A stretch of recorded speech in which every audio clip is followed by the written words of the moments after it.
s'associent et qui deviennent une seule chair.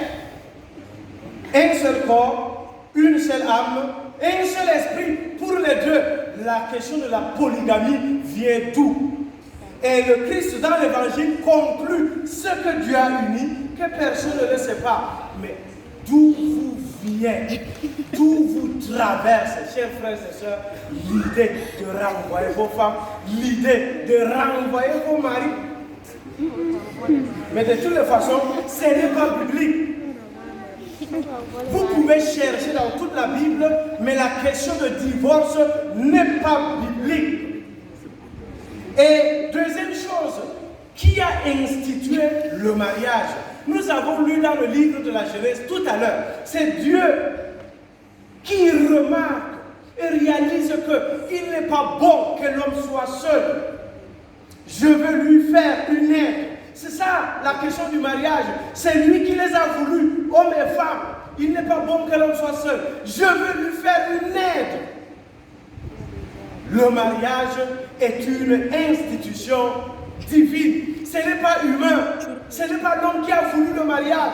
C'est pour cela que quand les pharisiens s'approchent de Jésus et lui posent la question, mais est-il permis, maître, oui ou non, de renvoyer sa femme pour n'importe quel? Jésus dit, mais qu'est-ce que Moïse vous a dit? Il revient d'abord à leur niveau. Qu'est-ce que Moïse vous a dit? Jésus, c'est le nouveau Moïse. Moïse nous a permis de renvoyer sa femme, mais à condition qu'on rédige une lettre de répudiation. C'est là où Jésus intervient et tranche l'affaire. Bon, si Moïse vous a prescrit ça, c'est en raison de la dureté de vos cœurs. Mais sinon, au commencement, il est dit ceci, l'homme et la femme. Au commencement, chers frères et sœurs, dites-moi, qui était là? Au commencement, qui était là? Au commencement, il n'y avait que Dieu le Père, Dieu le Fils et Dieu l'Esprit Saint. Essayons de revoir, de rentrer encore dans la Bible.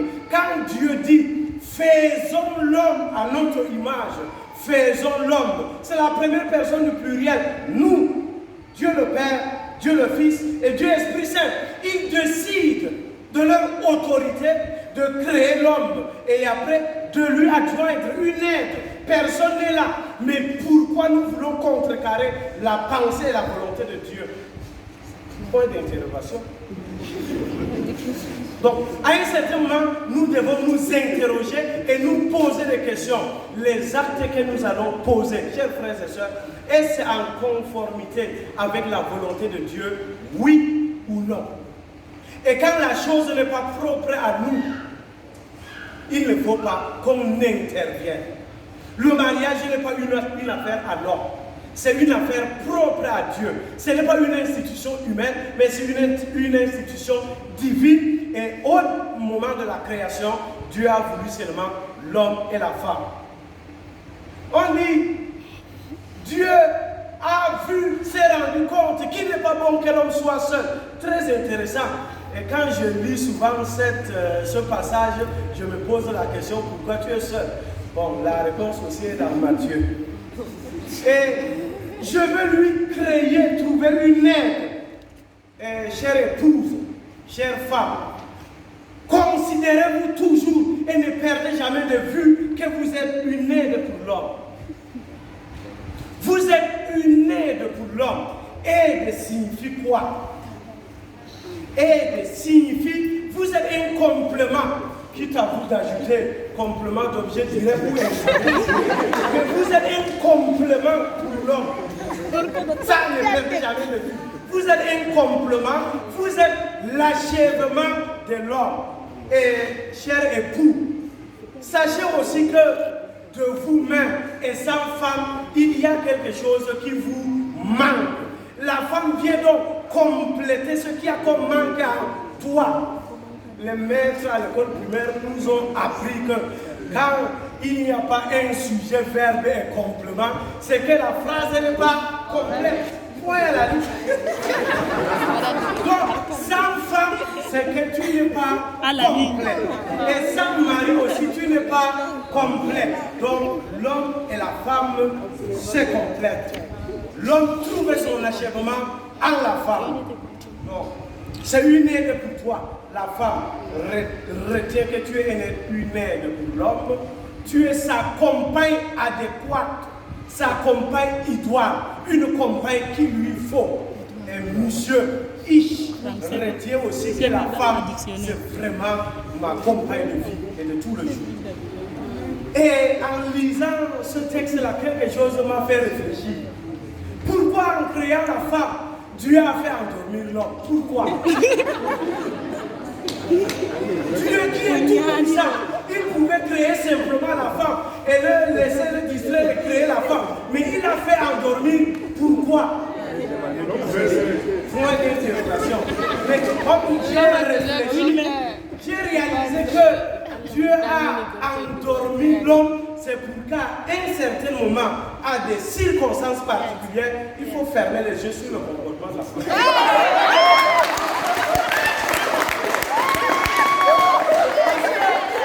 Si tu veux poser des questions et si tu veux comprendre la femme, tu ne le parleras jamais. Et parce que c'est Dieu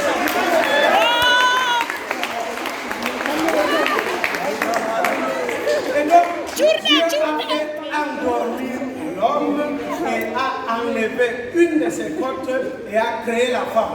Donc, je vous invite, messieurs Ish, à faire confiance à vos femmes. Ne cherchez pas des époux sur les calvities. Et une deuxième réflexion, c'est que Dieu ne s'est pas servi des cheveux de l'homme, de peur connaissant la femme, que s'il utilisait les cheveux de l'homme, la femme allait se croire supérieure à l'homme. Il ne s'est pas non plus se servir des orteils de l'homme pour créer la femme, de peur qu'elle ne soit considérée comme une inférieure.